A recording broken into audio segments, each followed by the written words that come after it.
Echo Plus. Hello and welcome to Echo Plus programme. My name's John Harrison. While a fragile ceasefire mercifully gives us hope that the war will come to an end in Ukraine, another war is taking place, a war that very few of us know about. That war is to do with the opening up of ownership of Ukraine's rich agricultural lands to use for growing genetically modified crops. Now, this is a very controversial subject because it entails that the countries and companies which are backing the new regime in Kiev may well have ulterior motives. Joining me to discuss this whole issue is American author and geopolitical analyst William Engdahl. William wrote a successful book called Full Spectrum Dominance, which is about the Ukrainian agricultural transformation. Welcome to the programme, William. Thank you. Now, William, I read an article that you wrote recently called The EU and IMF Rape Ukraine Agriculture in a well-known blog, where you say that other countries are basically coming in and by using conditions attached to international loans, forcibly converting Ukrainian agriculture into GMO producing units. Can you describe this process? How is it happening step by step? So, well, let's start with why is agriculture attractive in the first place? Ukrainian soil is some of the finest, high-quality, nutrient-rich soil in the world today. One of the ironic benefits of the 70 years under the Soviet system is that agriculture in Russia and Ukraine virtually received no heavy chemicals.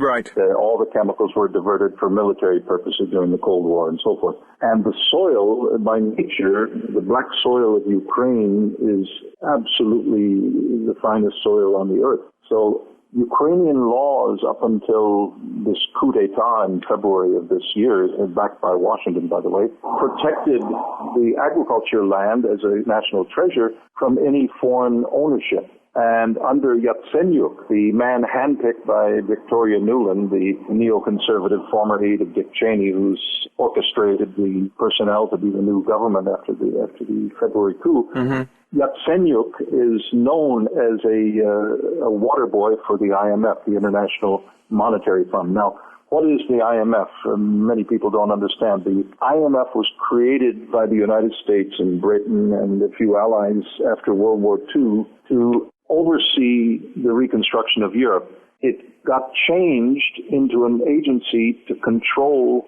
debtor countries in Latin America, in Poland, in Yugoslavia, and so forth during the debt crises of the 1970s and the 80s. And the key thing about the IMF is that the controlling veto power of the agency is held by one country, the United States Treasury Department.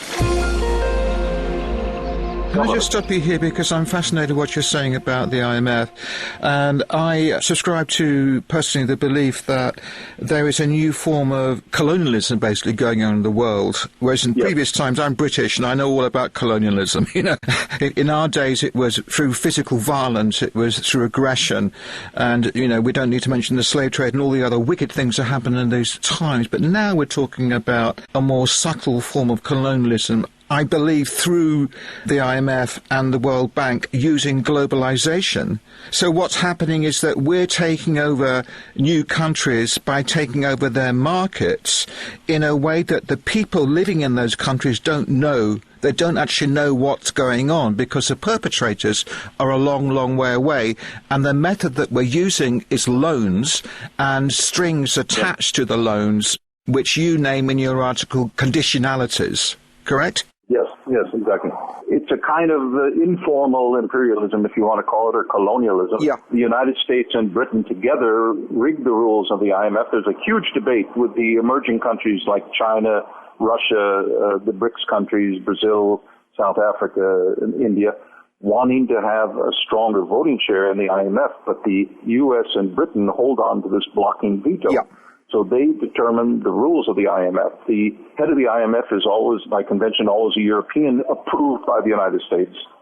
Approved by the United States. Without that, it doesn't go. And the head of the World Bank is always an American. So the control of Washington over the IMF and the monies of Saudi Arabia and other countries that are members is held by the U.S. Treasury. It's a beautiful instrument of hidden colonialism. It's wonderful, isn't it? It's superbly professional, and nobody could guess what's really going on. Many developing countries have guessed the game, and because they've been victims of the rape and the looting by the IMF. What they do is come in to a country like Ukraine and say, Ukraine, you are bankrupt, which is de facto true. And they say, we will give you $17 billion. Mm-hmm. Oh, that's wonderful.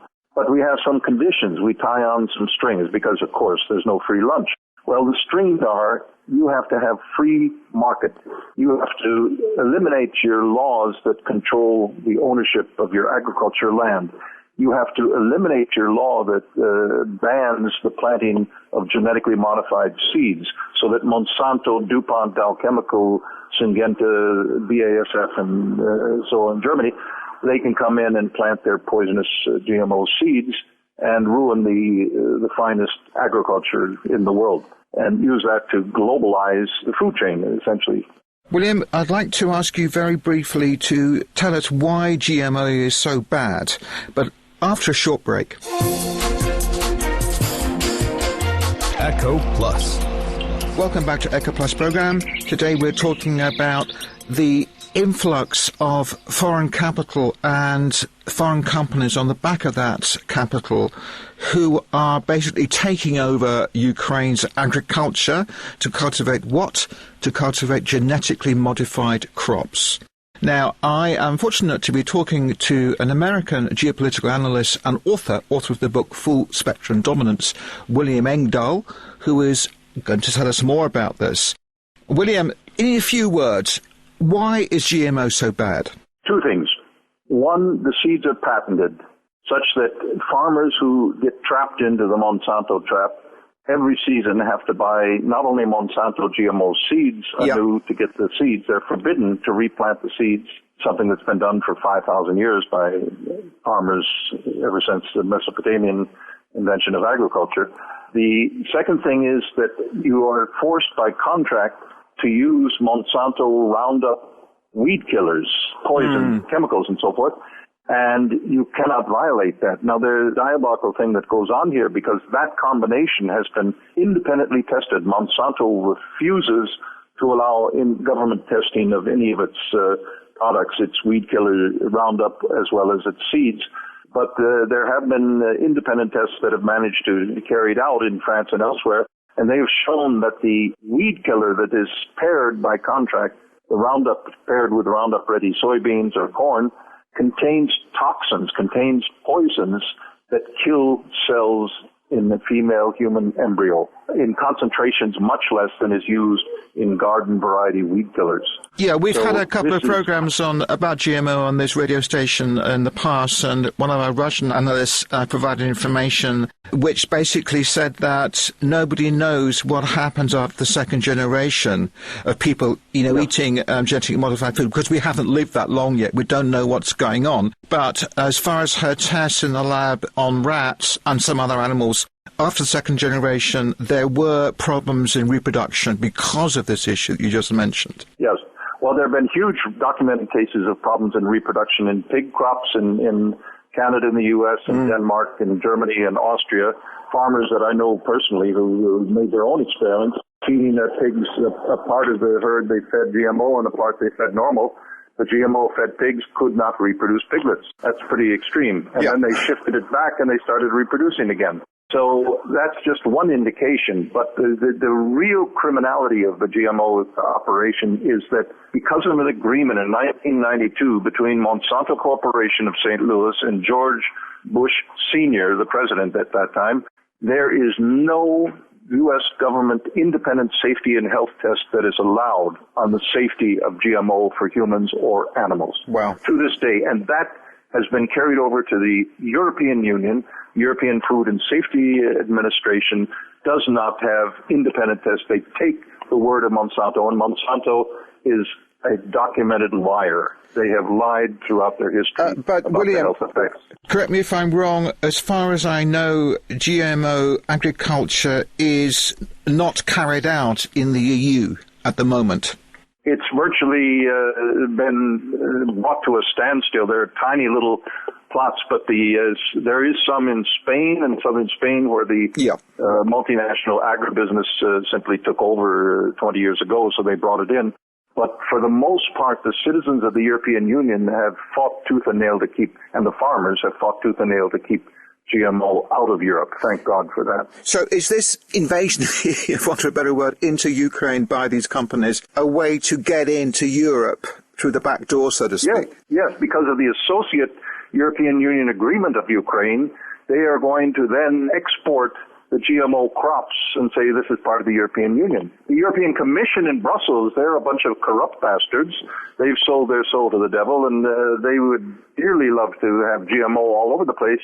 Who knows what they're getting under the table. You have to be a little bit more careful about your French there. But I think we understand that the tone of which you're addressing these people and why you're using those particular words. But if I understand it, then this new loan that's being approved or has been approved, $17 billion, then will allow the cultivation of GMO crops in the Ukraine, and I should imagine that there'll be lots of finance available, cheap loans for farmers to set up if farms have been destroyed in the war or damaged and so on, to retool basically and start cultivation. Is that what's going to happen? More or less, yeah. That's what it looks like at this point. Yeah. Okay, so it's very serious, isn't it? I mean, this is a one-way journey to big, big problems, and we're seeing it happen, and we don't know anything about it. I only came across your blog by accident. Now, why isn't this being reported in the mainstream press? Well, that's a very good question. Why the mainstream press doesn't report many things. I think the problem is the mainstream press. Most print media today is struggling to survive because of the internet, and they're dependent on advertisers. Advertisers include agribusiness corporations, big time, Monsanto and others, DuPont, Dow Chemical, Syngenta in Switzerland. Not only that, there is a mainstream media consensus process that creates opinions on key issues that, to say controversially against that, like global warming or peak oil or whatever, to argue with that openly and freely, which a democratic press ought to do, that's their responsibility, that's considered a taboo, and you don't do it if you want to have a career as a journalist. Yeah. So if you're writing for the Financial Times, if you're writing for the Frankfurter Allgemeine Zeitung, if you write for the Le Monde or whatever, Giorno in Italy, it doesn't matter. The top 20 news media and the major television media are simply top-down in a consensus that you don't cover this in an open, honest way. Well, okay, I think that's another conversation. My own view on that, just for the record, is that most of these journalists actually sincerely believe in what they're writing. I think we have to talk about cultural programming and the way that individuals view the world, and that it depends on what input you have at a certain age and so on, who you believe. Let's leave that subject for another time, another date. Hopefully, William, you'll come back and do another progress with us soon. But just wanted to clarify once and for all that this Article 404 that the Kiev regime, let's call it that, has signed with the EU under their associate agreement, does this Article 404 mean that they are now allowed to cultivate GMO crops which were previously prohibited under Yanukovych's government? Is that the situation? Yes, that is the situation. And to get the $17 billion, they have to sign that agreement, and it's embedded in Article 404 that they have to include the allowance of genetically modified or biotechnology crops.